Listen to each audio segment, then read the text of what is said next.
Welcome, everybody, to the next episode of the Living Fast podcast. I am super excited to be joined by Dylan.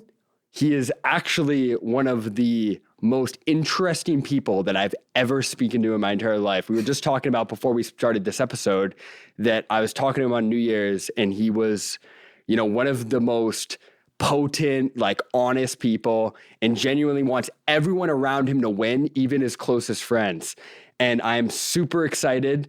Jake and I obviously are absolutely ecstatic about what he is going to bring to the Living Fast podcast. And I'm so excited for every single listener listening to this podcast. But I also, before we get going, obviously we got to be, totally authentic here. So I want to give a shout out to our main podcast sponsor. And specifically, I want to give a shout out to Locked In Party, because that is our current weekly push this week. This podcast is presented by Locked In, the ultimate competitive edge for high performers. So if you want to get locked in, go to getlockedin.com and you can get all your products, all your needs met in terms of that.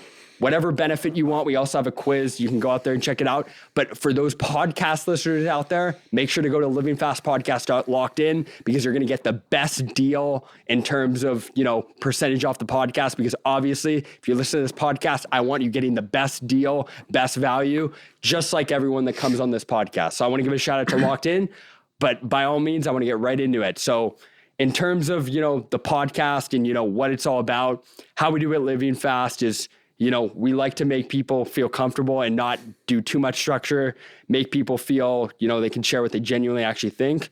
So Dylan, to start us off, you came in here and you really kind of hit it home. I know you and Jake hit it off, but I want to get right into it. I remember we were talking before we started this podcast, how I met you, and we were kind of, pinpointing of when it was, why it was. But one thing that I want to hit on is what really helped you get to where you're at? I don't want to start off when we met, because I know I met you at Vancouver House. I really want to start off where, what led you, what was the journey for you to get to where you're at Vancouver House at the end of the day? Before you were at that point, what did you do exactly when you were, I heard you guys talking before that you lived in Coquitlam before. Mm-hmm. What was kind of the journey from Coquitlam to getting to that point, where you're at right now? I don't want to spoil too much, so I want to keep it, brief and let you share most of the details. Yeah. So growing up, I was a big hockey player. But beyond that, I've always kind of been an entrepreneur at heart. And I knew that I was either going to do two things with my life. One was that I was either going to go to the NHL, or I was going to start and grow my own business. And so I actually started my first business when I was about 12 years old, and it was called Dylan's Fly and Tackle. I was huge into fishing. That was if I wasn't playing hockey, I was fishing, and I would have my grandparents drive me out to different rivers and different lakes, all into the Lower Mainland. And any money that I made, that would just go straight to the fishing tackle store and all that kind of stuff. And so eventually, I ended up buying these things. I think my parents bought me these stuff so I could make my own lures and whatnot. And then I would basically spend all day in my bedroom making these fishing stuff. Yeah. And I would post on Instagram. Then I would take it and I would fish with it myself. And I would be yay! I would post on Instagram yo, I just got this fish using my lure. Do you want to buy it too?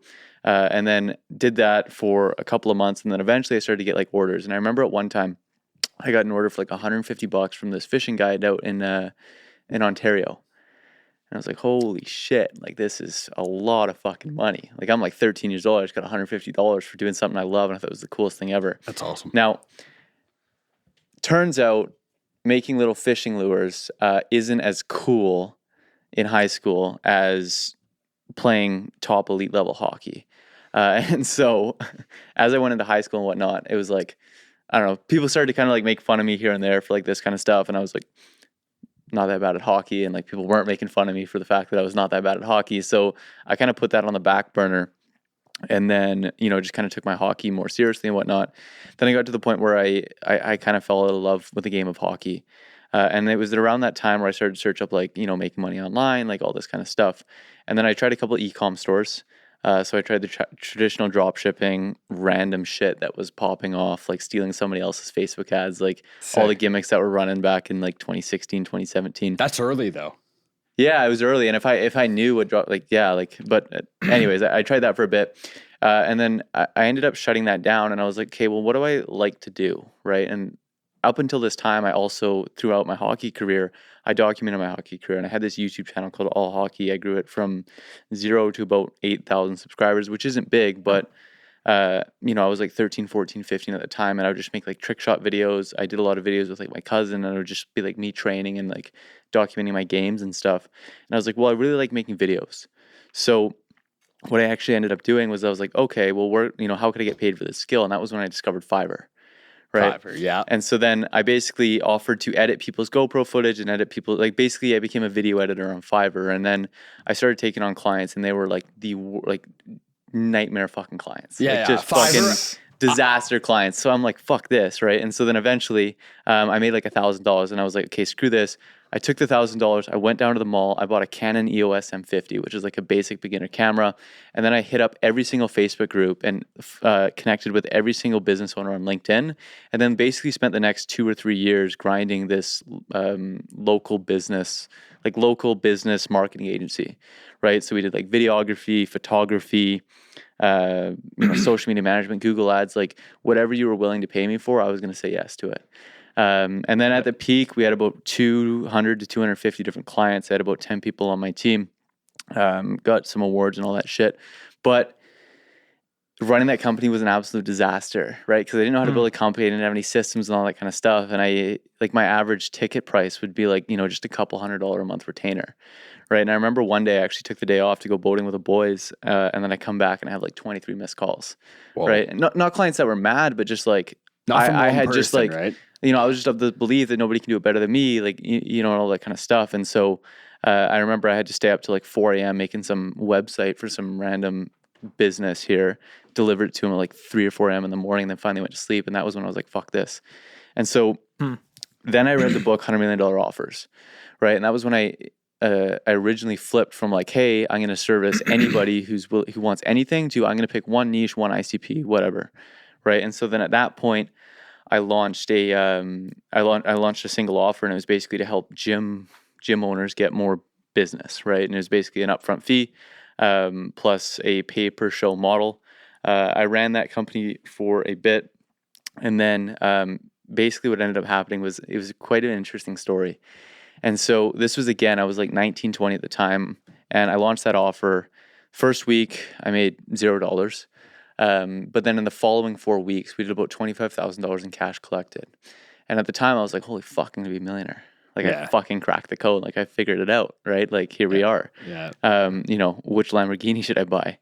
And then from there, I was like, okay, well, the promise is simple, but I didn't know contracts. I didn't know how to do anything like that. Right. Yeah. And all I had to do was just guarantee that the clients would be break even, come a 90-day time period. Right. What I didn't realize is that I was going to send all these leads to people. I was going to get paid $100 for every appointment that showed up at the door. And then the gym owners were going to like put their $14 an hour front desk lady and try and sell them $1,000 upfront fitness offer. Right. And the $14 front desk lady didn't know how to sell $1,000. And so I would keep hammering them. I would keep rinsing their credit card for every person that showed up. And we were booking like 30, 40 appointments. Right. And so fast forward about 6 weeks, we probably collected about 40, 50K on this offer. And I don't think one of the clients that I had was profitable. Wow. And so I start tripping out, and all of a sudden these clients start freaking out at me, and I'm like, I don't know what to do here. So all I said is I went to one client and I was like, hey, I know you're mad at me. I know you hate me, but I'm in a pretty sticky situation here. And so here's what I'm going to do for you. You stop paying for ads. I'm going to put ads on my own credit card. I'm going to call up the leads and I'm going to close them for you. Right. The first week we closed 10K on that. We closed 10K for them. I made them back all their money. And I was like, okay, the problem is that you don't know how to sell. Right. Wow. So then I went gym by gym by gym by gym, and I made that same offer to them. Right. And over the next 6 weeks, I ended up going back one at a time, making all my clients all my money back. And then I was like, screw this. I am done. Like, screw this agency. I'm never going to run an agency again. And then so I went to all my clients and I'm like, here's your money back. I'm gone. And then they're like, oh, well, can you stay on as a consultant? Like, can you continue to help us out? Like, obviously you just made us a bunch of money. You want to keep doing this. Like, sure. So then I ended up doing some consulting here and there. And then at this point, I didn't really know what I wanted to do. I was kind of like all over the place, right? Like I didn't really know. I thought I was having success with my first companies, and then it went to zero. And then I started another company, and I thought I was going to be a millionaire, and then again it went to zero. And I was sitting there again, a couple of years into my journey, being like, well, I've done all this work, I've spent all this time building these companies, and right now I have nothing. And so I actually didn't work as much. That was actually around the time where I signed up for, and I did this this little 100K ultra marathon. And then I spent a lot of time kind of focusing on that and whatnot. I got that out of the way. And then around that time, I just started to randomly post content on social media about just things that I've learned and whatnot. And then from there, people started to like reach out to me, hey, can you help me? And I would just like text people over DMs and they'd be like, hey, like how much to jump on a call? I'd be like, oh, I don't know, like $500. And they would be like, yeah, sure. And they'd just like pay me on the spot. And I was like, oh, this is actually a thing here. Right. And so then I ended up building honestly, something that was kind of in alignment with what you guys have going on here. It was a company, it was known as Relentless Success Club. And it was basically more of I don't know if you guys have heard of Founders Club or, any type of business like that. That was kind of a similar vision and mission that I had with that. And, over the following year, which was 2023, we scaled that mainly off of my organic social media followings and whatnot. By the way, that's super hard to do. So we did pretty well with that, definitely. And then towards the end of that year, that was when I was introduced through a very interesting way, but I ended up crossing paths with Noah. And then that was when we kind of decided to combine what I had going with this. Basically the premise of it was there was me that was kind of like the face of it. And then I had about 6 to 8 other agency owners that were all between 10 to 30, 40K per month that would also serve as like individual coaches and whatnot. And everybody was kind of like on a rev share basis and whatnot. And so I had all this kind of experience in branding and stuff like that. Noah had a bit of had a done for you agency at the time. And that was when we ended up partnering with him to form Catalyst Holdings, which is by far the biggest and most impactful agency service provider business that I've ever built. We've been running that for probably about a year and a half now, give or take. And yeah, we've done okay. And one question that I have, Catalyst, I obviously know, I looked into myself and I love the offer, like in terms of, Catalyst, and you mentioned it's obviously one of the most amazing things. And I totally agree. I was also talking about it with my girlfriend before this podcast. Tell us about Catalyst. Like, what is it all about and what you guys are doing there? Because what you guys are doing there, in my personal opinion, is super incredible. So shout out Catalyst Holdings. Yeah, so we're a done for you agency provider, and the gist of what we do is we'll copy and paste the same acquisition systems that we've used, both inbound and outbound, to scale our company and to also scale the companies that we own into our clients' businesses. We'll spend about a month building it out, and then we'll stay on for about 5 to continue to run and optimize their email, their ads, and then also give them access to like our sales team and whatnot to help train their sales team as well to convert the opportunities that are coming in.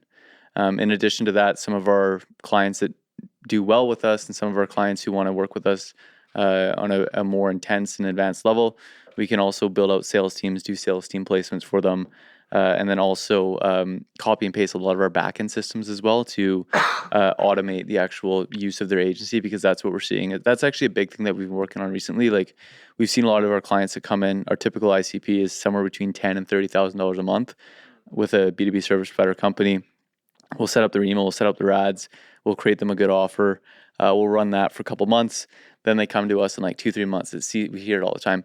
Hey, can you turn down on my ad spend? I have too many calls. Hey, I'm not able to handle my fulfillment right now. Hey, can we shut off emails for a bit? I need to catch up on fulfillment, right? And a lot of people get stuck in that like hamster wheel where they sit there as a one-person founder. They spend sales and then their fulfillment and then their sales and fulfillment. They don't have enough time to dedicate that.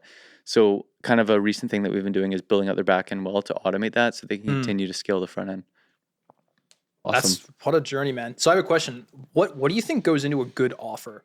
Talk about we help, and I know it's a big question. Yeah, that's wild. Yeah. So offers, like I believe offers is the most important part of the business. And the fundamental thing between offers, and it's like you just have to sell thing that people actually want to buy.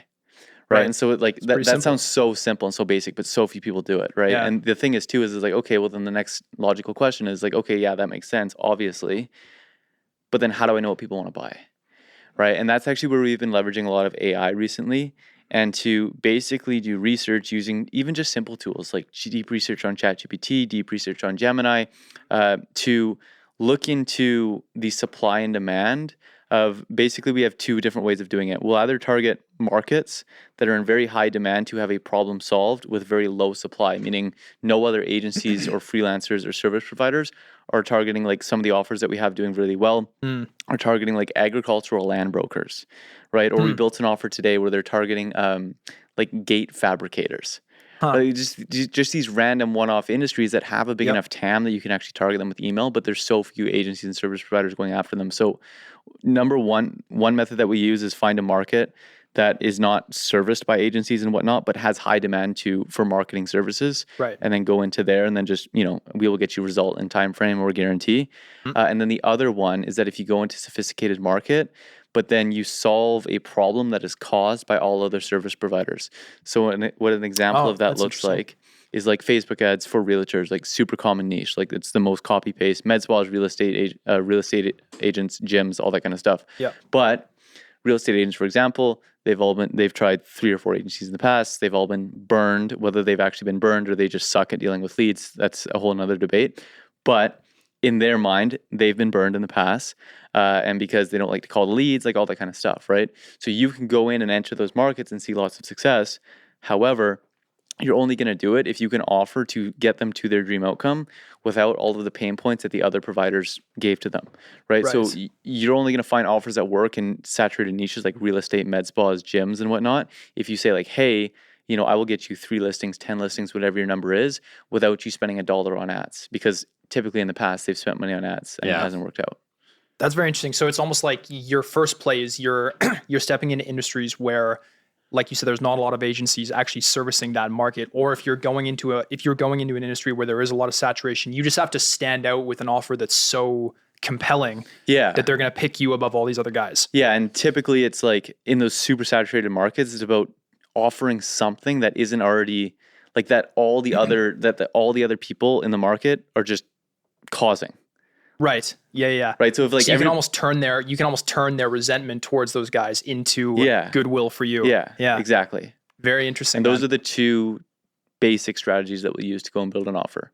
Why it's very interesting when you talk about how there's a lot of companies that will use a service like you guys and then they just won't want to call the leads or they don't know how to close them. But it's like, in theory, this seems like it should just be free. Not free, like they've paid for it, but it's just business coming in the door and then they fumble the ball, right? It's like, do you see that happen a lot, and why do you think? So this will get into a little bit more of advanced business concepts and whatnot, but this is something that we've been really focusing on recently. So hope I don't lose too many of the viewers, but basically one of the things that we realized, so last year we worked with about 575 clients, and we have a relatively high ticket service, right? And 10, now it's $15,000 up front. So you do the math and it's like, oh, like if somebody's spending $15,000 a month, you think they would do X, Y, Z and they would get results.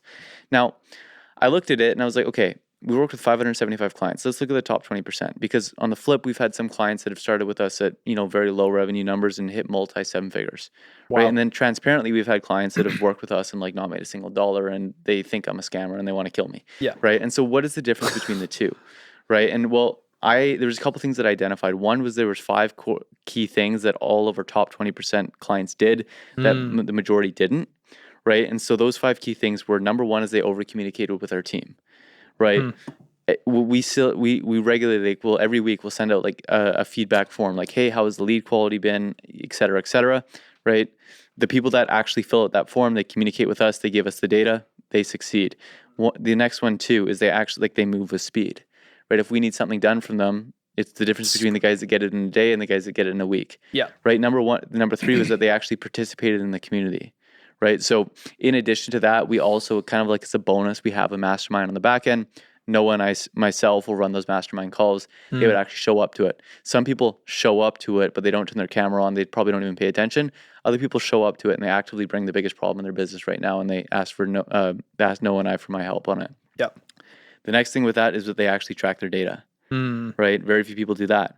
oh, I can't get clients, I haven't closed any clients, or oh, my show, whatever the case may be. And it's like, what is your what is your click-through rate? What is your opt-in rate, right? Because any time, like scaling a business is just, it's basically just like a chain link, right? If that's the way that I look at it, it's a chain link with the first link on the chain is like, what is your CTR in your ad? And then the last one is like what percentage CTR of click-through rate? Yeah, like click-through rate on your ad. And then like the last chain would be like, what percentage of people upsell.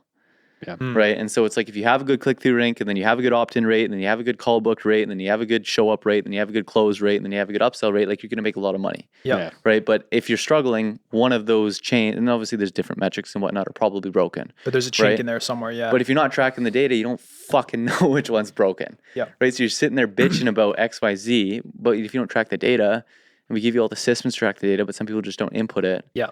And you don't even know where to apply it. Yeah. Right. And then, but once we have that data, we're like, okay, here's the problem for the next week. We're going to focus on this.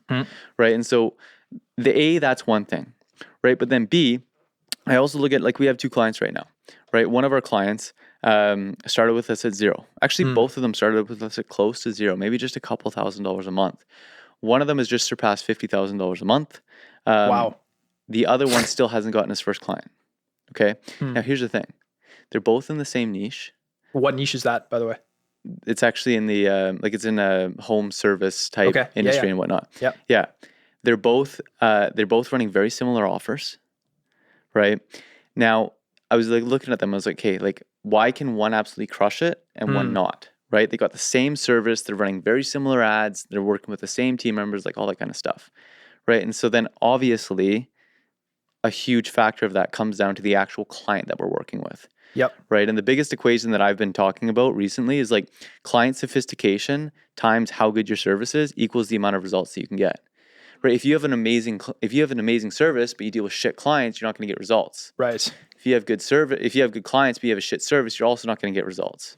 So how do you filter for that on the front end? Well, that's part of it. But then there's a second thing too. Right. So then what we figured out and what I identified and what we've been working on right now is that because we have a good service, like, I know we have good ads. I know we get on average between 12 to 60% option rates, like all that kind of stuff. Like we have like 200 case studies. Yeah. Right. So I'm not at the point anymore where I'm like, does this service work or does it not? Yeah. You know the value's there. So I know the difference between when we crush it, add $50,000, $100,000 to a company on a monthly basis, and the client can't get a single client, comes down to the individual that we're working with. So then therefore, making my service better isn't going to get us exponential results. I go hire a $30,000 a month copywriter. I increase our average opt-in rates by 2%.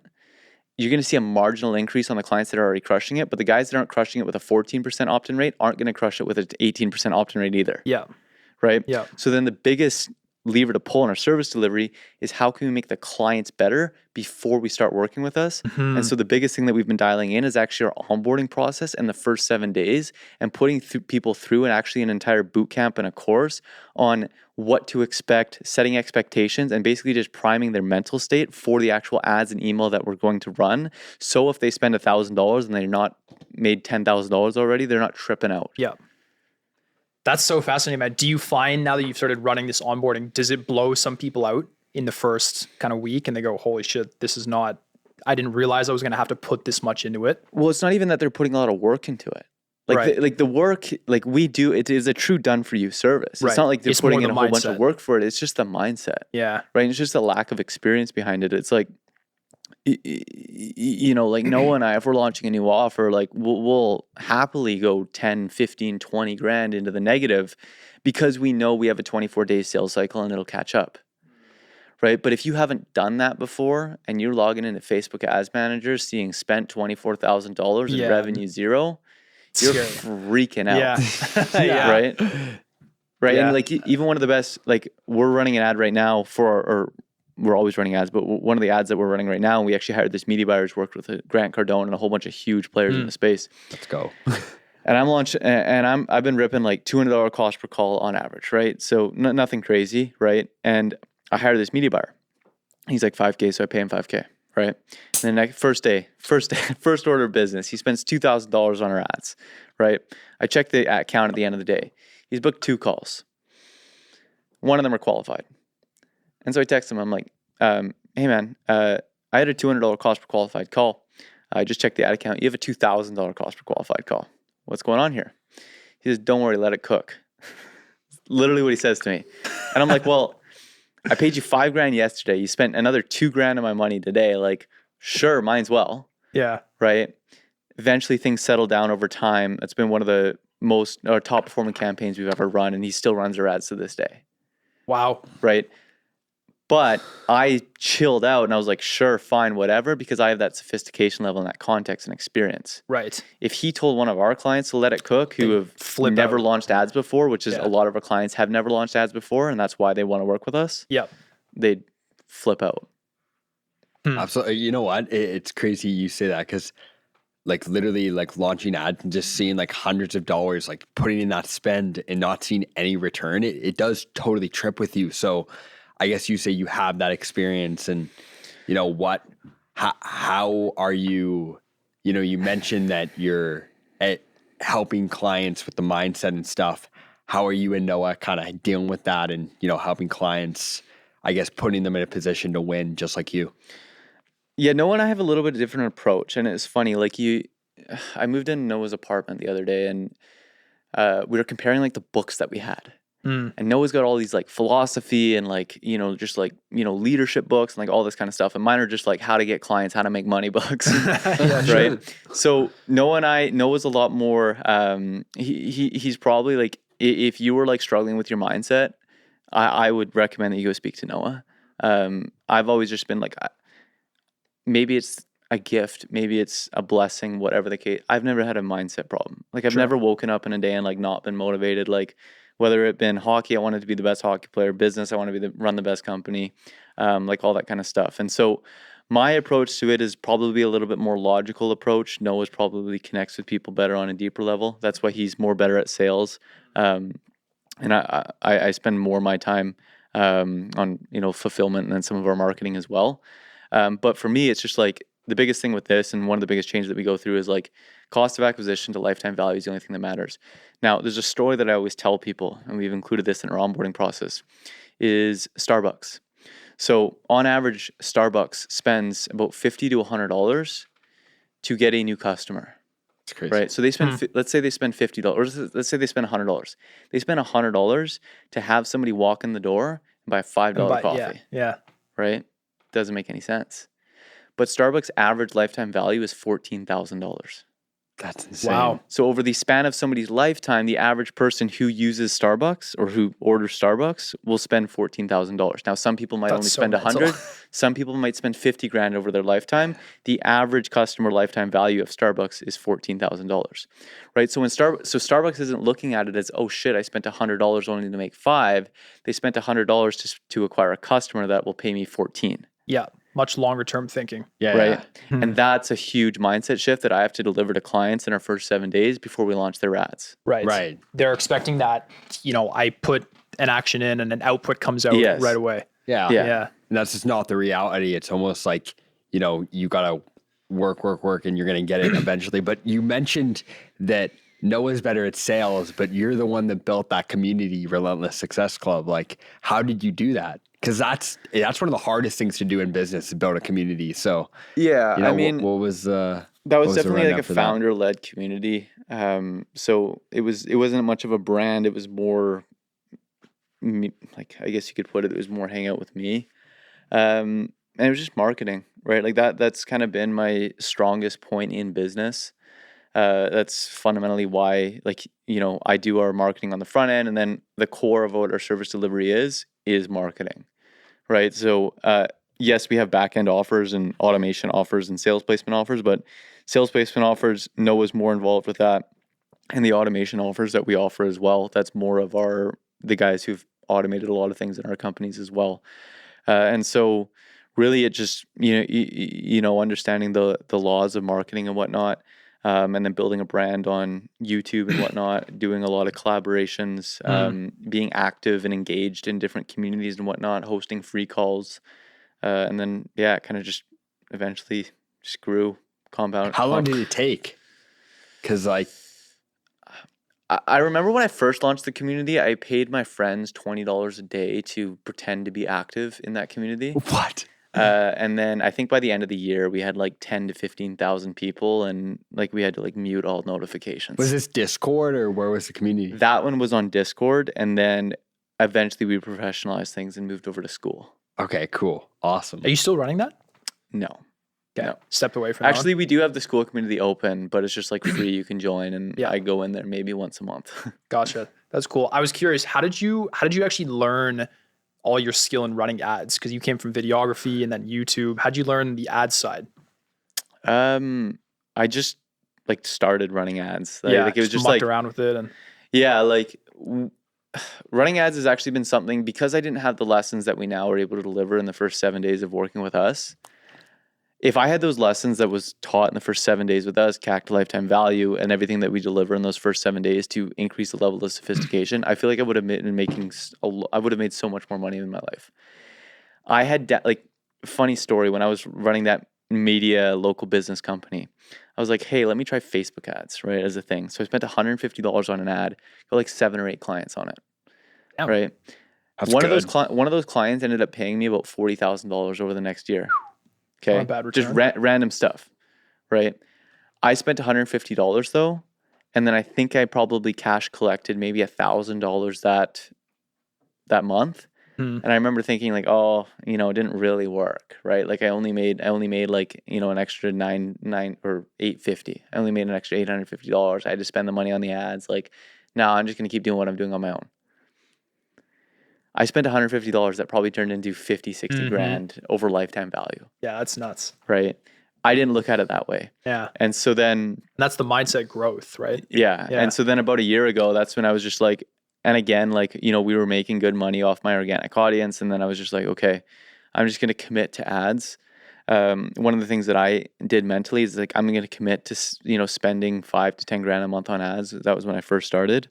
And then if the ads aren't performing, instead of shutting them off, I'm just going to force myself to fix it, as opposed to just what I've done in the past of just shut it off. Right. Yeah.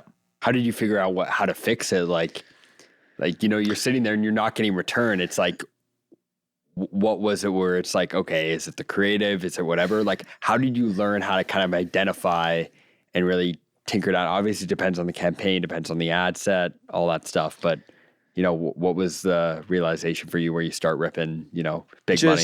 Just YouTube, and then people that I know, like generally speaking, if your click-through rate is low, you probably have a creative problem or a headline problem. If you're getting a lot of link clicks but nobody's opting in, you have a landing page problem. If you're getting a lot of opt-ins but nobody's booking calls, you have a thank you or a scheduling page problem or a setting problem. So understanding the data. Right. It's just looking at the data. That was fortunately something that I learned long before I started running ads. And so it was just a matter of looking at the data and then analyzing, okay, like if I know it's an advertising problem based on the data, like the actual ads, why is this not an ad? Let's read a book on this. Let's watch a YouTube video on this.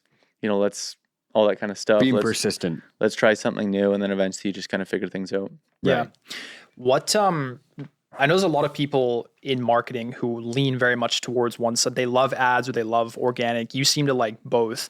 Do you think that one is inherently more valuable than the other? Is it very circumstantial?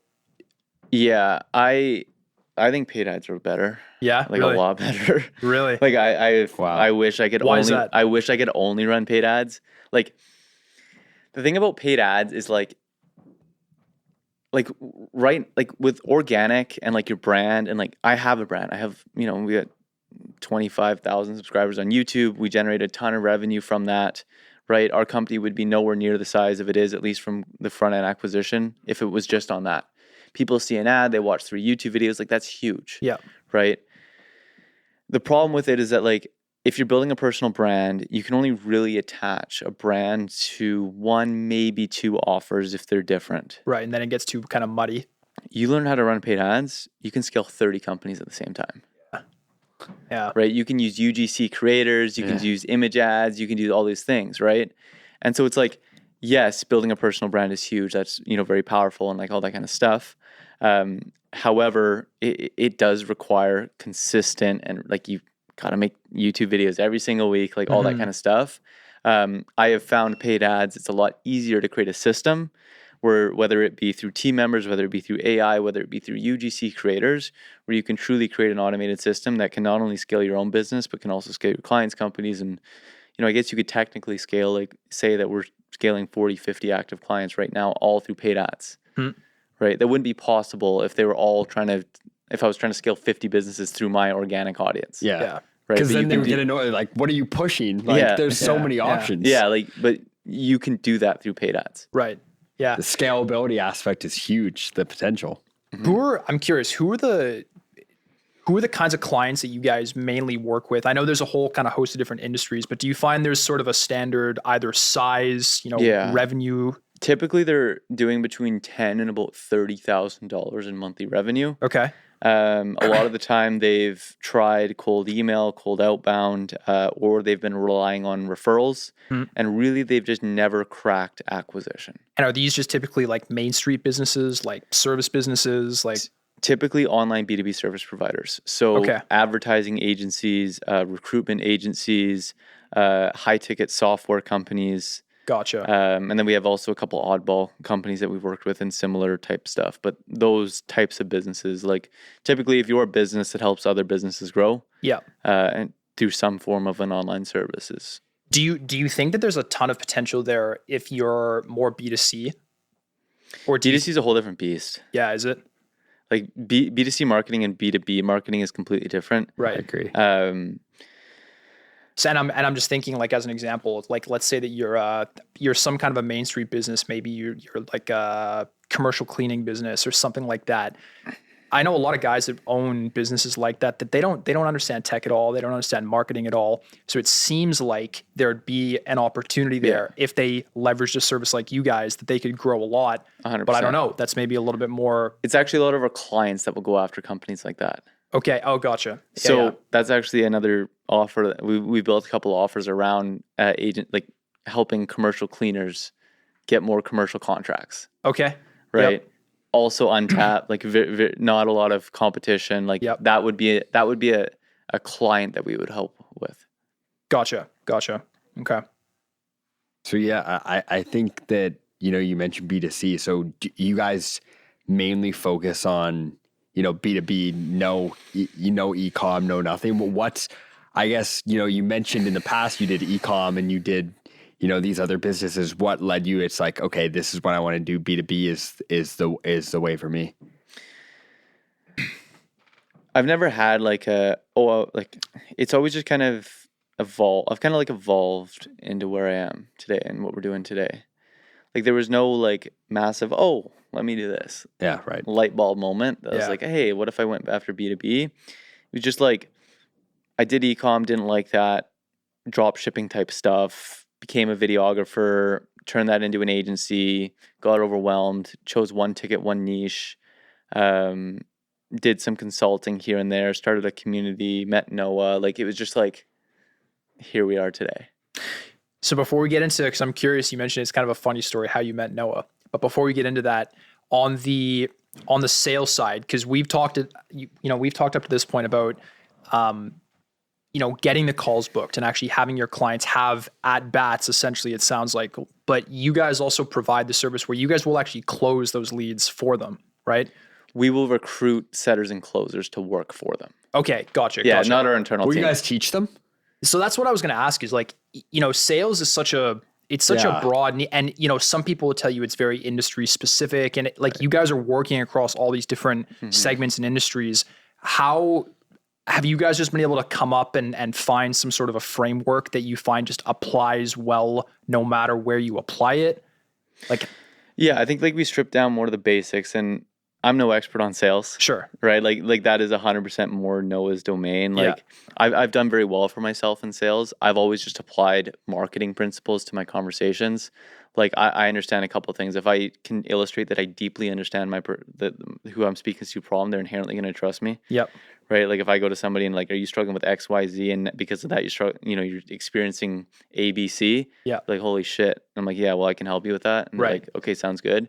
And the other thing too with that is if I can clearly articulate how I can solve their problem in a manner that they understand, If you do those two things, that you clearly articulate that that you understand their problem, and you clearly articulate in a manner that they understand that or how you can solve their problem as well, a lot of times they'll just buy from you. Yeah. Yeah. Right. Because they trust you almost. Cause Yeah. you, Yeah. Well, and you've demonstrated expertise. Yeah. Number one. Yeah. So Right. I clearly understand your problem, and here's how I'll solve it for you. Yeah. And you understand how I'll solve it for you. Most of the time people just buy. That, like, I just understand that, and I've been able to do okay with that. Noah has engineered our entire sales framework, Right. where it starts with auditing, their current situation, where they want to be, where they want to go, like all that kind of stuff. And he's built it more to be more of an evergreen framework that more relies on the foundation and laws behind selling, as opposed to, if prospect says this, you say that. Right. Right. Because that's super hard to do, and that's like only industry specific. right.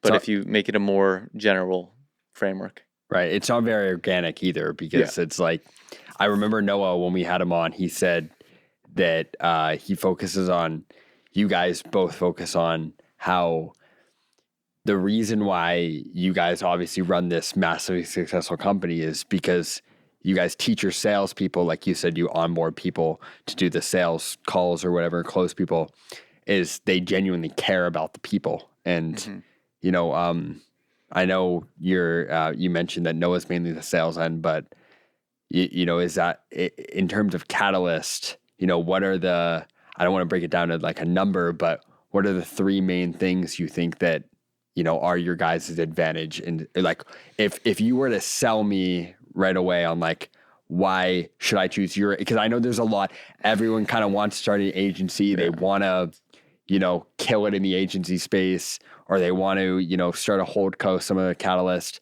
What would be your three main points of why you guys differ from the competition? Because obviously you guys, show it with the results, but what's your pitch? Like, we're not a coaching program. We're not a mastermind. We're not a done-for-you agency. We're all three of those combined. We only actually implement and build things into our client's business that we've actively spent most of the time millions of dollars on ourselves. Right. So we'll spend like a couple $100,000, $1 million running 100 different ads. These are the top 20 that worked. Okay, clients, you run these top 20 ads. We just spent $500,000 on them. We know they work. Right. Whoa. And then the third thing with it is that we take a data-driven and logical approach to everything that we do. So it's not like, oh, let's just guess. It's like, oh, your link CTR is the problem. That means you have a headline problem, for example, on the ad, or opt-in, whatever the case may be. Let's try these 3 new headlines, and we're not just randomly guessing things. We're using data to make all our decisions. I love it. So you guys almost have taken the risk for your clients, essentially, to prove a little bit, to an extent, that it works. And, it almost lowers the risk. So almost by working you guys, instead of saying, I know marketing, use this headline, you've already tested it, you know it works. And, that kind of leads into my next question, which I know when I know people of systems, I know a couple other guys, shout out Michael Octane as well.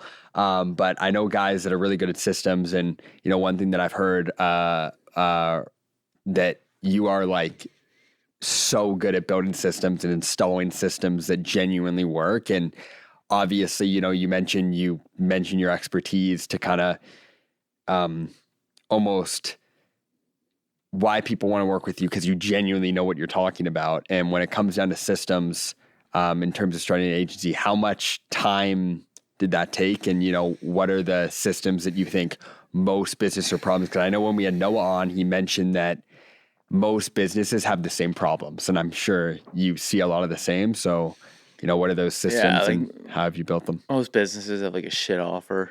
That's a big thing. Right. Like most entrepreneurs and most business owners, if you ask them, would you buy your own offer? They'd say no. Oh, damn. That's bad. Right. Would you buy or would you use your own service? And they'd say no. And I think that's probably interesting. That's probably the biggest one right now. It's terrible. Right. I find it ironic too. Like our offers, like we'll get you $100,000 in new clients or refund you and pay for your ad spend until you hit that mark. And they're like, and we'll have like a 24-day sales cycle on that. And then I'll hop on a call with the client. They'll be like, oh, well, I don't want to offer a refund because what if I work for them and it doesn't work out? I'm like, motherfucker, Well, your service is not that good. I'm like, motherfucker, I had to offer you $100,000 in new clients, or I'll refund you and pay for your marketing until you hit that to work with me, and you don't want to work for free. Crazy. Yeah. Yeah. Well, I wonder if it's almost that like, it's that scarcity mindset almost. It's also maybe even a little bit of greed, right? Yeah. It's like I'm putting work up front, and regardless of the outcome, I expect to get something from that, which it sounds like that's ultimately not actually a very compelling offer, right? Yeah, no, for sure. And like that's the thing too. And it's like people also don't understand. It's like you offer a guarantee. Like, yeah, some clients are not going to hit your guarantee, and it's going to be your fault, and you're going to have to refund them. Right. Right. Like the flip though is like you're going to get 5 times the amount of clients. Yeah. But that also just means that you develop a reputation in the market for actually doing what you say. Because regardless if that didn't work out, at least they can then go out there, and if people go, do these guys actually refund? Yeah, they do. Yeah. And that's why all the 5-star reviews are popping up for you guys. I know I've seen it on Noah's story a lot. So I know you guys are getting some major feedback in terms of that. How did you meet Noah, by the way? Curious. So during that phase where I didn't really know what I was doing, and I decided to run this 100K ultra marathon. And so I trained. That's insane, by the way. That is fucking mental. That's a whole other story. Which we're going to come back to. Because that's insane. That's some David Goggins shit. Yeah, fuck day. But anyways, I did that, and I crossed the finish line eventually. And my sister posted a video of me crossing the finish line. And was like, hey, super proud of my brother, yada, yada, yada. And then this guy that followed my sister hit up my sister and was like, yo, who's your brother? Okay. Then this guy hit me up, and his name was actually Martin. Okay. And then we kind of talked, and this was right around the time when I was starting that community, and he was starting this fitness company, I guess, simplest way to describe it, that he was launching at the time. And then I had some experience building online businesses. This is probably year 3 or 4 in my journey. That was when I started to meet with him. I started to work out with him, like all this kind of stuff. And then one day he comes to me, he's like, hey, Martin and Neon, they're 2 business partners. And he's like, hey, we just got our first client. I was like, awesome. And he's like, yeah, it's these 2 guys. They live downtown. Their name's Noah and Zach. Crazy. You got to meet them. Right. And so then probably 2 or 3 months later, eventually I get the invite. I come downtown. I go to Equinox. And right around Equinox gang. Yeah. And then I walk into the change room. And then I meet Noah, who it was my first time meeting him. I shake his hand, and it's funny. He hasn't really come up in this podcast or anything, but there's this other guy who I now live with as well, and his name's Zach. Okay. Right. And this guy walks around the corner, and he's in and it's funny because I know him now, and he's one of my best friends, but he's in this like white suit, white pants. He's like buttoned up. He's got sunglasses on. He's he's inside. He's on the phone. He's talking about this e-com millions. And I'm like, who the fuck is this guy? I'm picturing it right now. And I'm just like, this guy's a fucking egotistical. Like, I don't fucking like this guy. Yeah. Right. And I work out. Fast forward a little bit later, Zach's one of my best friends. Right. But that was how I met him. And it's funny because if I hadn't have done that 100K ultra marathon, I wouldn't have been introduced to Martin. I wouldn't have been introduced to Noah. Catalyst probably wouldn't exist today. That's crazy. Not going to lie. I fully thought you were going to say he comes around the corner. He's just fucking dick out. No. What the? Yeah, that's still there's too much of that at Equinox already. That's crazy. Speaking about that, this is about time where we take our halftime break around 3 minutes. So, the halftime break is sponsored by Locked In Recovery. We got it right here. Cheers. You probably should do a whole scoop next time. Oh, yeah. Cheers, though. Well, actually, serving's half a scoop, but I like doing a full scoop because, Locked In Recovery. It's probably going to taste a lot because it's a little bit of water, not a lot. You're going to get a lot of powder, yeah. It's good, though. Oh, it is. For a whole scoop, that's 2 servings right there. And you're going to feel better. We did take a tequila shot before this, so having some electrolytes and, some amino acids. So out of curiosity, how do you like to spend time off typically if you were to go out and do something? You go fishing still? No. No? I would, if somebody invited me, I would go instantly. And I don't all my friends are, Or That's doing one thing that other kind of things. sucks about this age. I mean, like we're kind of, I think it's going to change a little bit in the next coming years, but like my friends are in school and university, they're in the States, they're, doing these internships like all over North America. Yeah. And so my favorite thing to do is meet up with the boys, right? Have a couple drinks, watch hockey, like Good night, just man. shoot the shit. Yeah. Like same high school buddies. Like Yep. people always talk about like, oh, like your high school friends, like, fuck, like, Oh, some of yeah. those people are the realest ones out Yeah, there, like I man. still hang out. Like people talk about like it's a thing in the entrepreneurship game where they're like, oh, like as you level up and all this shit, like Yeah. you don't want to, you want to stop hanging out with your high school friends and whatnot. Right. You want to level up your circle and whatnot. But like, But some of those people, they don't actually care about you. They care about making money, and maybe you make even more money with them. But like at the end of the day, relationships are a huge part. Like you said, like the best days are sometimes just shitting it, and we only live once, and like living that life, solo and having your boys over for yeah, the hockey game. Sometimes that's the and best thing in the world. that's a big thing too. Like, I look back the last 3 years of my life and I've had some big wins in business. I've had some big losses in business. I've had months where I've made money that I never thought I was gonna, like all this stuff has happened, right? But like if I look back at the 3 years, like all of my favorite moments in life is probably been like ragtag 5 guys in the back of a, cheap rental car on some road trip. Yeah. The entire trip cost me $600. Yeah. We slept on some shitty air mattress in Yep. some park that we attend. Like, those are all my favorite memories that I have over the last 3 years. Yeah. That's awesome. Right? Like crazy trips to the island where we've like slept in sleeping bags, like all this kind of stuff. Right. Yeah. And so that's why like that's definitely a big part of my life and something I always look forward to is just hanging out with those guys because maybe it's because I haven't, I've never made a sum of money or never had a big month in business that even comes close to like an average boys trip. Yeah. I think that's healthy though, man. Cause like there's so many people you see where it becomes such an obsession, which in some senses is not a bad thing. But in some senses, like when that's all it becomes about, I remember there was this one phrase that I really liked where it was like, don't become so poor that all you have is money. Yeah. Right. Yeah. Kind of clever, but there's lots of people like that, man. My wife used to work with a lot like in the kind of mining industry, and there's a lot of like old mining execs that are that shitload of money, but they're so like there's nasty dudes. They've been divorced like 4 times. You know what I mean? Like it's very empty. I think a lot of it comes down to ego too as well. And like this is something that I've seen from a lot of people that are a little bit younger and maybe they're doing a couple things in business as well. Like that's definitely a huge thing. And it's like I don't know why or whatever, but like I say this with 100% honesty. Like I don't like despite what I've done or whatever, right? Like when I'm hanging out with my high school buddies and we're going to the local pub, like I genuinely don't feel any different than them. Yeah. Right? It's a good thing. Like, sure, maybe I made 100 times more money than them this month. Whatever the number, 50, whatever. I genuinely don't feel any different from them. And I just feel like we're normal, even playing field and whatnot. And That's so awesome.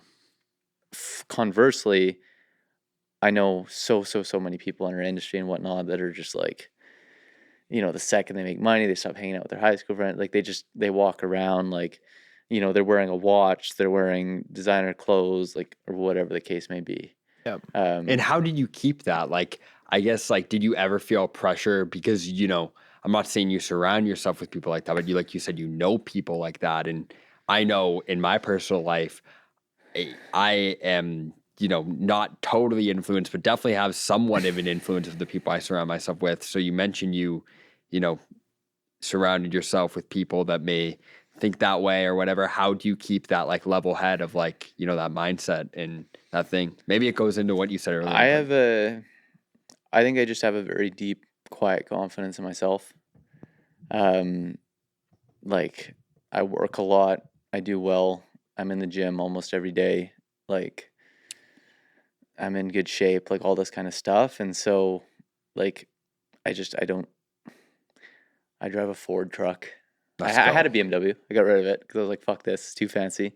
I drive a Ford truck. You would Right? fit right into my hometown. Like this is an H&M shirt, $11. I got a fucking supplement stain on it right here. Yeah. It's Right? okay, Like me I buy too. all my clothes off of Amazon. My boots, people think they're like $200-$300 boots. No, I got them for $40 off of Amazon.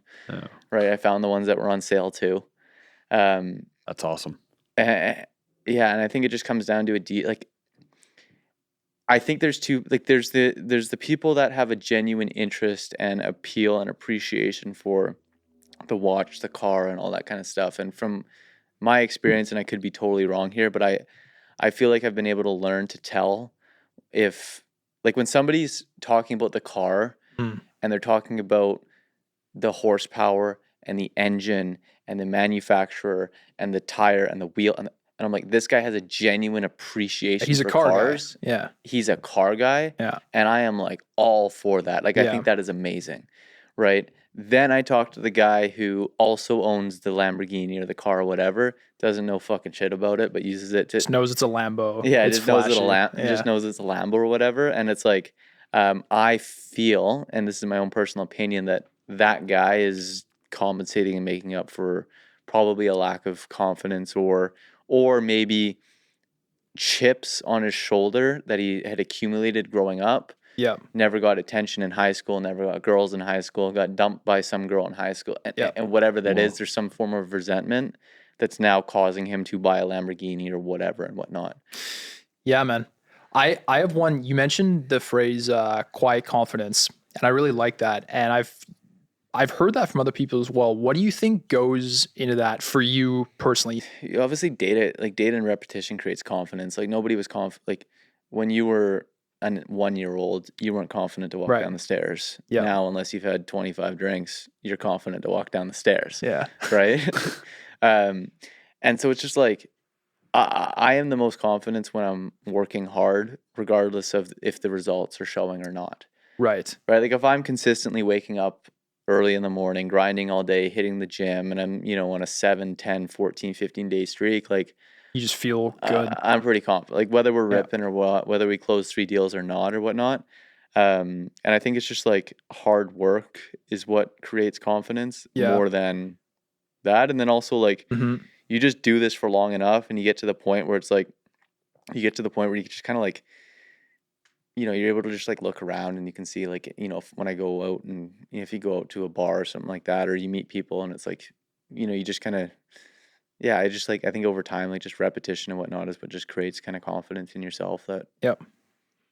I think it's a comforting fact though to know that a lot of where that comes from is very much in your control.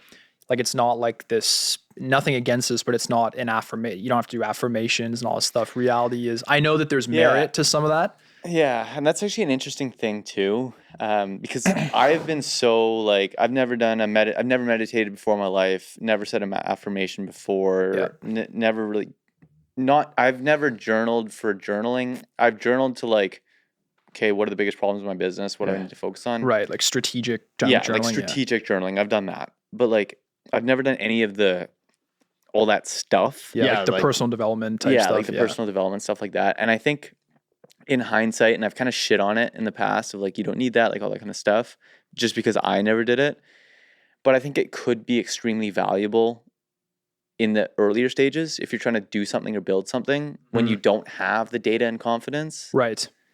Right. But it's like, then you get to the point where it's like, you can look at your company, you can look at your clients, you can look at your, your bank account, you look at yourself in the mirror and it's like, I know I got this. yeah, like, you got this, Yeah. right? And then you just do that long enough and then eventually Yeah. it just becomes ingrained where you don't need the affirmation just because you've been doing this for 3 years and the things that have come gives you the confidence. Well, it becomes almost like an identity thing, right? As well, right? Where you do the action enough times to support whatever it is you want to be. Yeah. You're going to eventually think you're that thing. You go run, you put 1,000 miles in on the road. Yeah. You're a pretty confident runner. Yeah, that's the big right? thing too. It's like Yeah. you run like when I did my 100K, that was like, okay, like if I can do this, I can do anything, right? Yeah. And those are big confidence boosters. And I think that's also another big thing too, is like if you're struggling with confidence and things that I've done in the past, if like I'm ever going through that, like just do something that like you never thought was possible, right? Like I would like the first training run I did, which was about 10 weeks out from the 100K. It was a 5K run, and I had to quit at 3K because my Achilles and my calves like just acted up so much. Holy shit. Wait, you started training 10 weeks before a Yeah. 100K ultra? Yeah. That's some David Goggins shit, man. That's crazy. Yeah. And so then to go from there to like 100K, and then like What was the furthest you had run prior to the ultra? I'd done half marathons in years before and like just randomly. And But in stuff. that little 10-week block, like, 45K. okay, Whoa. so you hadn't even done half and you were just like, fuck it, let's go. Yeah, that was an interesting Did you day. do it with like a big group of people too? Well, it was an organized event and it was in Whistler. Okay. And so for those of you that don't know Whistler, viewers, I guess, it was about, the elevation gain was about 21,000 feet, which is equivalent to about 80% of Mount Everest. For those of you that do know Whistler, we started in the village. We went to Blackcomb Peak, You went Back- up to Blackham? Holy back shit. down to the peak, back down to the village, up to Whistler Peak, back down to Cheekamus, back up to Whistler Peak, back down to the village, back up Blackcomb across the finish line.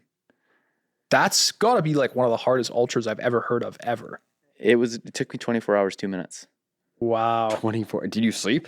No, dude, that's ultras. You're going the whole time. Yeah, I guess I gotta do There one. was some scary shit. Like I remember it was I like bet. fucking 3 a.m. in the morning by myself, just with this like little rinky dinky flashlight, Like in the mountains. Like, backwoods of Whistler, like just trekking through, like just bushwhacking.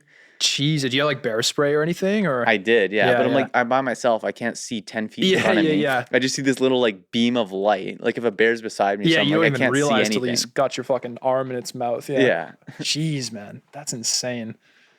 Yeah, that's so wild. Mad respect though, because I feel like very few people on planet Earth who have ever run an ultra. Like that's a crazy, legit feat. Yeah, that was a tough one. That was definitely a tough one. That one wasn't fun. Wow. Yeah, and it was funny. It was like I remember I started it injured as well too. Oh shit. Yeah. Well, your Achilles? No, it was actually my hip. And then I got to the 22-kilometer mark, which was about the peak of Blackcomb. Okay. And I remember pulling up to this aid station. And I was just like, at this point, my hip was gone and my whole hamstrings were like, it was like I like strained my hamstring. And I'm like limping. Yeah. I'm like 22 kilometers into this. And I remember like fuck, like I'm limping, my whole body hurts. And I'm like, I still got 78 kilometers to go and however many feet of elevation gain. And I remember asking another racer, and I'm like, how are you feeling? And he looks at me and he's like, oh, wonderful. Look at this. You see the sunset. Like, it's absolutely You're great. It's like, going to be a "Fuck great day. off." And I like that just like crushed me. And I was Yeah. like, You almost fuck. wanted him to say, like, I feel like you. Yeah, I was like, fuck. Like, I don't know if I got another 5 kilometers in me. Yeah. Yeah. Yeah. Right. And then, yeah, like there was a whole bunch of crazy moments. And then there was another one where we were, it was probably like 9, 10 p.m. I was coming up Whistler for the second time Whistler, third time scaling the mountain. I was just like on this bag. We're just like hiking up this mountain bike trail.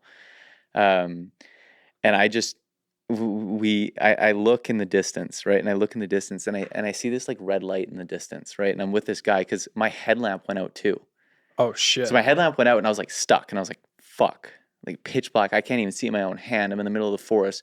I'm just going to stand here and wait until the next guy comes. About 5 minutes go by. This guy catches up to me and I'm like, hey, my headlamp's done. He had a charger and I stayed with him for the next hour or so as we scaled up Whistler. And then we get to this kind of open plain and we see this like little red light like way in the sky. And I think it's a plane. Mm.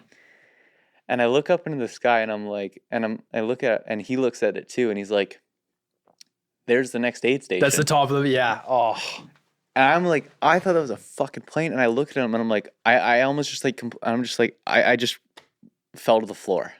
oh I'm man. like, there's no fucking way. And the other thing too, I was in like Nike free runs. Nike free runs, no shirt and just a regular backpack.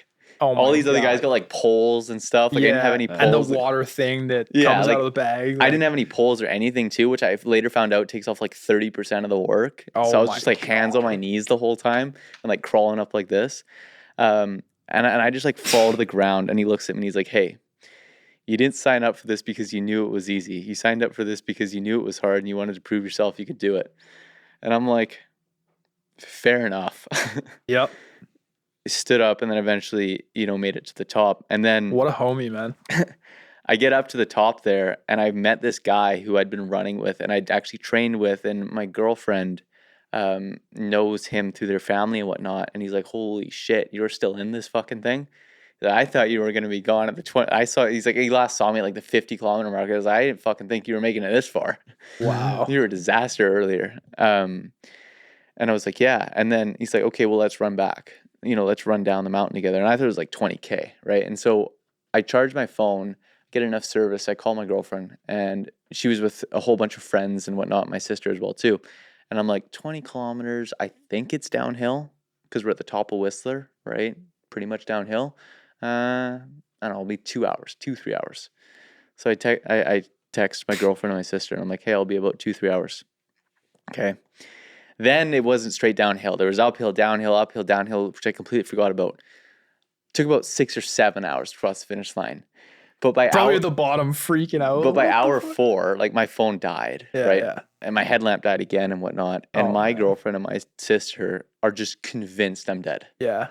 Right? They're just like convinced I'm dead. And then eventually I finish. Eventually I come there, I cross the finish line, and I just cross the finish line. Like both my sister and my girlfriend, like they're crying and whatnot, and they're like hugging me and whatnot. But I remember the other thing too is like I told all my buddies, I was like, when I cross the finish line, everybody's got to have a beer in their hand. We're doing a huge shotgun. Let's go. We're like walk across the finish line like shotgun. Unfortunately, I was so disorientated, so delusional. I didn't even know where I was. I didn't even know my name. Couldn't talk. I was just like this. Yeah. Like Sitting sitting there. Zombie. There's no shotgun. Yeah. Fair enough. I had to wait till the next day to do the shotgun. Did they all do the shotgun though? I don't think so. I don't think they did. So they didn't outdo you. No, yeah. No, Jeez, fair enough though, man. That shotgun probably would have put you right on your ass for good. Yeah. That's crazy. That's a crazy story though, man. But again, mad respect, because like you said, even doing that 100% healthy and training for a year, that's still crazy hard. Yeah. 10 weeks and grinding through with a busted hip. That's pretty nuts. Yeah. The other thing, like in hindsight, like that summer, I'm at the Calgary Stampede, and this was an interesting time in my life where I was making, the company was scaling off of organic, very simple delivery. Didn't have to do a whole lot of work. Yeah. And as a result, I had a little bit too much free time on my hands. So I found myself like on a Wednesday afternoon in the middle of a mosh pit at the Calgary Stampede, 12 drinks deep. It was like summer 2023. Right? Wow. And Martin texts me, and he's like, what are you doing this weekend? And I text him a photo. And it's like this infamous photo that I still have to this day.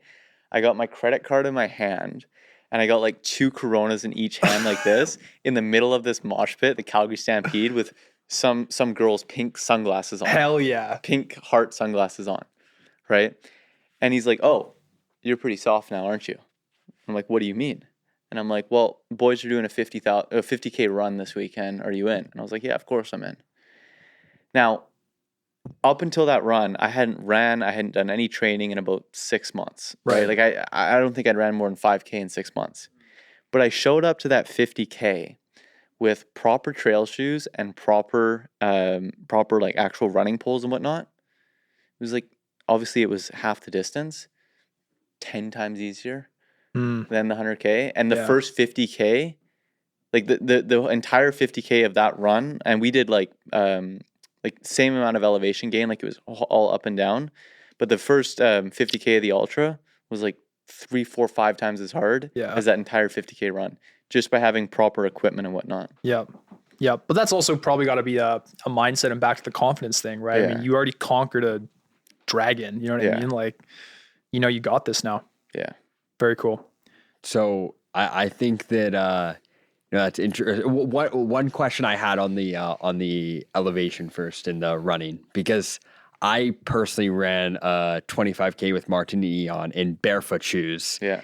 And it was one of the hardest experiences of my life. And I know you go through a lot of, like, personally, me, when I was doing that, I went through a lot of, am I going to finish this? I was at the 10K mark, kind of feeling like you were feeling around like the beginning where, holy crap, I got like 75K to go and I'm done. So like, I guess for someone that is pushing themselves past the brink when they're at that point. What do you think is why you kind of push yourself past that like 75K? Because that's crazy. Because I only had to, at that point when I was at the 5K, I only had to go like 15 more K and I'm done. You had to go like 75K, so I couldn't even imagine what. I guess you talked about confidence earlier. What was kind of the hack for you with that? I hate losing more than I like winning. Hmm. And that's something that has been a double-edged sword in my entire life. Like Really? the only thing I care about is winning. I don't care about happiness. I don't care about arguably maybe that's why I like hanging out with my hanging out with my high school friends and whatnot so much, because it's the only time in my life where I'm not relentlessly focused on winning. Right. Right? Like if I go to the gym, I have to be the strongest. Yeah. I have to be. If I'm working out with Noah, I'm like pissed if Noah's lifting more weights than me. Like, right? Or if I'm going on a run, or if like last weekend I'm playing tennis, right? Right. I'm like smashing tennis rackets if I'm losing, and it's like a casual game of tennis, right? And that's just like, it's been a double-edged sword. It's like I can't chill. I can't just like not take things seriously. And that was it. Like if I quit at 75K, that's a loss, right? And there's nothing I hate more in this world than losing. So yeah, you mentioned like there's nothing you hate more in the world than losing, and I did want to ask one more follow up before I ask the final question of this podcast, which you mentioned winning, and obviously winning for you is at 100, completing that 100K. But what's winning for you with Catalyst? What's winning with you with what you're working on right now? Winning to me is just being the best. Yeah. Like I know that sounds so basic and so cliche, but it's just like, I remember when we first started this thing, and I remember when I first started my business, and I remember who I was competing against then. And now I know where I am today and where they are today, right? Now I also know that there's people that were at the same size as me, and I had this, they were at the same level as me last year, and now they're 5 times as big as me. Right. Right. And so whether it's toxic, whether it's good, whether it's bad, I don't really give a fuck. My biggest thing is like, I want everybody to succeed. I mean, nothing but the best for other people, but just like my inherent motivation is like, I just want to beat everybody. I just want to win, right? Like my biggest goal in life is to actually own a sports team, ideally an NHL team, and win the Stanley Cup. Do you have any in mind? Well, the Oilers are my favorite team. That would be Okay, insane. cool. And you're wearing a Canucks hat. Yeah, people always. I'm like an average. Like I'm not a huge fan of the Canucks. Quinn Hughes is a pretty sick player. Right. But yeah, like winning is like that's like my biggest motivator, and it's like it does well for me. It helps me win. Right. Of But course. then it creates an immense amount of stress, and that's one thing that's kind of funny with the way that Noah and I work together. It's like Noah's a lot more like chill, like it's okay, let time catch up, like all this kind of stuff. And I'm like, what do we need to do now to make sure that we win tomorrow? Right. Right. Like what immediate change? And Noah's like a little bit more like longer term thinking and whatnot, which is why we work together. And it does create a lot of stress. It does create a lot of unnecessary stress. It does piss a lot of people off when they just came to play like casual spike ball or tennis with me, and I'm ready to I'm like fucking yelling. You're like, I'm winning this. I'm like regardless smashing my tennis racket and like calling my tennis teammate a fucking loser. Almost convincing you have to win under your circumstances. And I'm like I'm chewing out my tennis partner to the point where he's insanely motivated, doesn't give a shit about winning just so he doesn't get reamed out by me. Yeah. Right. But on the other hand, I think it's helped me win. I think a lot of my wins over the last 23 years of my life has been a result of that. What do you say in your mind? And I know I said one more question, but this is super interesting to me. Like in your mind, do you almost, because I know in my own life, the only time I've ever done anything great is when I pretty much back myself on a wall where I have to do it or else I'm dead. Yeah.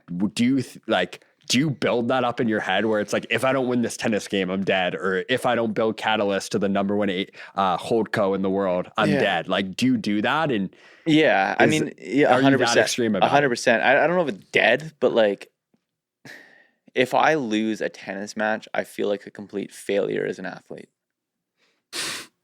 You know what I mean? And it's just like, because the other thing too is like, I know that a lot of the time the people that I'm playing against, or if it's just like a casual round of golf or whatever, they don't take their health, they don't work out, they don't take their athleticism as seriously as I do. Absolutely. Which further pisses me off. Yeah. Because they're just chilling, and how are they beating me? Like, yeah. And so that's been really the biggest thing. And it's like, you can ask anybody around me. It's like, it's gotten to the point where it's like, I have people and I have friends, and transparently, it's usually more the girlfriends of my friends, where it's like, they don't even want to come and play softball with us or spike ball with us anymore, because they know it's like, oh, if Dylan's playing, he's like gonna fucking make sure he wins. Yeah. Well, you know, I also want to ask, where do you think that comes from, that drive, that will to win? Because you mentioned earlier that, you know, some people, their lack of confidence stems from their upbringing. Where do you think this like will, undeniable, like, I'm winning this tennis game, I'm going to build the top, you know, agency or company in the world, where does this stem from for you? I don't know. And I don't know. And the reason why I also say I don't know is because I don't understand why, like, I genuinely, and I'll talk about this with my girlfriend all the time. And I've been with her for a long time, and like, I've been with her for 7 years, and I guarantee you I've been saying this for the entire 7-year relationship I've been in with her. I love it. Like, I don't understand why everybody isn't like this. Yeah. You know what I mean? Like I don't understand how somebody can play tennis against me, get their fucking ass handed to them, or play golf and lose to me, and like not be so mad. Yeah. And it's like, if I lose to my friends in golf, like, I won't talk on the way home. Yeah. Like, I know it sounds crazy, but it's like, I don't, like, it's just how I've always been. And it's like, the only way that like I will talk on the way home is if it was just like a complete fuck around booze round or something like that. Or if you win. Yeah. Or if I win, then I got lots to say. I love it. So it's just like who you are. And, you know, I love what you said about how like you don't really understand, you know, how people don't be like that, because almost like, you know, you only live one time, and if you're going to do anything, do it well and do it right. And, you know, that makes a lot of sense to me why you and Noah are absolutely crushing it, because with that mentality, you guys are focused on actually, you know, winning and providing the most value for your clients. And, you know, I guess I think that's something that if a lot of people did and they lived with, they would definitely, you know, whatever they want to do, whether it be maybe compete with you in tennis or compete with you in... I don't even play tennis that often. Like, I play it like maybe once a month. Regardless, it's just like a random event that I brought up. Yeah. It's just regardless what you do, you're going to win. Like, if you're going to do anything, you're going to do it to win, whether it be a marathon, even though you've never ran before, or if it's a, you know, tennis game that you do once every couple months, you're going to win. Or if it's drinking, you're going to beat me at. So, that's the thing too. If like I'm drinking with my friends, I have to drink the most. I love it. Like, I will not let anybody outdrink me. Ever. I love it. Like, honestly, I think like that mentality is, you're going to push yourself harder and you're going to provide more value. But I guess like, you know, it's certainly a lot of things come up in my mind where, you know, you often push yourself to higher limits and, you know, almost put yourself in a situation where it's like, okay, if I go in there and I'm going to do something, I'm going to do it the best of my ability and really squeeze the most out of this situation, whether it's a tennis to win the game, whether it's, you know, the company you're building. And I find that so interesting. And, you know, how we do it at Living Fast is we oftentimes have people on that, you know, want to squeeze the most out of life, want to get the most out of life. And, you know, you said a lot of personal stories that I've definitely been in similar situations, and, you know, I ran 25K and I'm like, oh, look at me, I ran in barefoot shoes. And then you come in here and you're like, I ran an ultra marathon and I didn't prep forever. So like, damn, like it makes me feel like, yo, like we got to do an ultra marathon, or I got to do that or at some point. But it definitely gives me a different perspective in winning, so to speak, because I find that so interesting, because a lot of people, you know, they try something in life and they don't, you know, give it their all. They don't put their all in. They don't lock in, so to speak. And before I ask the final question of this podcast to wrap it all together, I do want to give one more shout out. We are presented by Locked In, the ultimate high performance brand for all high performers. And if you want to win at tennis, you know, I'm not going to say you have to take the supplements, but by all means, you want to beat Dylan at tennis. Yeah, if you want to be Dylan at tennis, take some, you know, Locked In. Good luck. Whatever. I'm not that good at tennis. I just refuse to fucking lose. Exactly. You got to be locked Locked In if you're going to give yourself a chance to be able to beat Dylan. So want to give a shout out to Locked In. If you guys are interested, go to getlockedin.com. And if you made it to the end of this episode, I want to give the ultimate discount code for high performers that Dylan also has access to. Living Fast, you get the #1 discount code in the entire store because I want to give maximum value to the guest and also to all the listeners that are listening to this episode. Because I think if you listen to anything, me, Jake, or especially Dylan has to say, you guys are going to get a ton of value from that. And also, I want you guys to get locked in with the best deal. So use code LivingFast for 15% off. But to wrap it all up for the final question of the Living Fast podcast, Dylan, you mentioned winning. You mentioned how you and Noah are genuinely changing lives. You guys are genuinely focused on implementing systems that are helping people build, life-changing value for their clients or, their offers, so to speak, and genuinely providing the most value for everyone who works with you. But the most question that I and Jake is interested in is, how do you live life fast, Dylan? Living fast is one of the most important things that comes to winning, right? And so, like I've said throughout this show and whatnot, like whether it be good, whether it be bad, it's definitely done good in my life. It's also probably definitely done some bad in my life as well too. The #1 thing that I care about is winning, and for good or for better or for worse, I put that above everything. I put that above everything. And in order to do that, living fast is a prerequisite in order to make that happen. Awesome. Love that. Well, thank you guys, both of you guys. Thanks for coming on. That was That was awesome. I had fun with you guys. Yeah. Thank you.